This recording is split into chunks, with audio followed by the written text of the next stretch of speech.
You type a website. You hit enter. The page appears. Feels instant. Feels like magic. But there's a whole hidden journey happening in that half second. Right now, in the time it takes you to blink, something you do 100 times a day sends a message racing across the planet, through a dozen different machines, and brings back an entire page before you've even lifted your finger off the mouse. So let's follow one click, step by step, like we're following a letter through the mail, because that's basically what this is. Imagine you want to visit a website. Let's say you type in a name, like a shop you want to order from. To you, that name is simple. But here's the first problem. The internet doesn't actually understand names. Computers don't find each other by name. They find each other by numbers. Long strings of numbers called IP addresses. Think of it like this. You know your friend as Grandma's house, but the postal service doesn't. They need the actual street address to deliver anything. So the very first thing your computer does is ask for directions. It turns to something called DNS, the Domain Name System. DNS is basically the internet's giant phone book. Your computer says, I have this name. What's the actual address? And DNS looks it up and hands back the number. Name goes in, address comes out.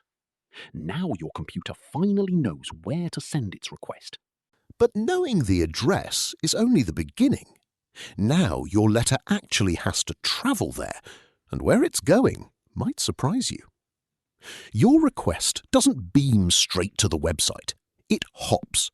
It goes from your device to your router, that box in your home, then out to your internet provider, then through a chain of connection points, sometimes across oceans, through actual cables lying on the sea floor, until it reaches its destination. Every hop is a handoff, like your letter passing from your local post office to a sorting centre, to a truck, to a plane, to another sorting centre near its target. All of that usually in a fraction of a second. And what's it trying to reach? A server. A server sounds mysterious, but it's just a computer, one that's always on, sitting in a big building somewhere, waiting to answer requests. That's its whole job. It sits there all day, every day, and when a request arrives, it responds. Think of it as the kitchen of a restaurant. You never see it, but it's where your order actually gets handled. Your request arrives at the server. It made the trip. But here's where a lot of people picture it wrong, because the page isn't just sitting there ready to hand over like a book on a shelf. When your request arrives, the server reads what you're asking for. Sometimes the page already exists, ready to go, but often the server has to build your page right then, on the spot. It might need to check a database, which is just a giant, extremely organized filing cabinet, to pull the exact information you asked for. Your name, your cart, today's prices, the latest posts. It grabs those pieces and assembles them into a finished page. It's the difference between grabbing a pre-made sandwich and having the kitchen make your order fresh.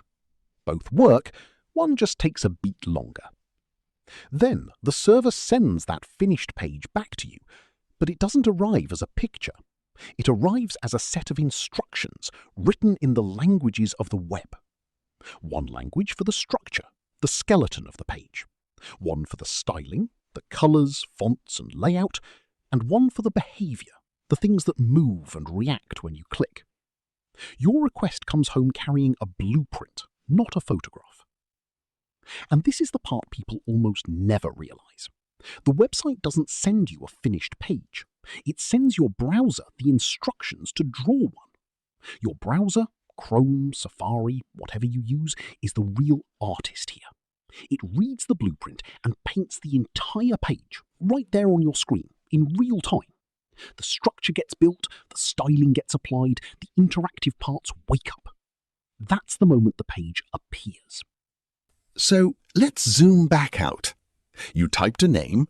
Your computer asked DNS for the real address.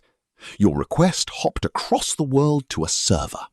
The server maybe pulled data from a database, built your page, and sent back a blueprint. And your browser painted that blueprint into the page you're looking at.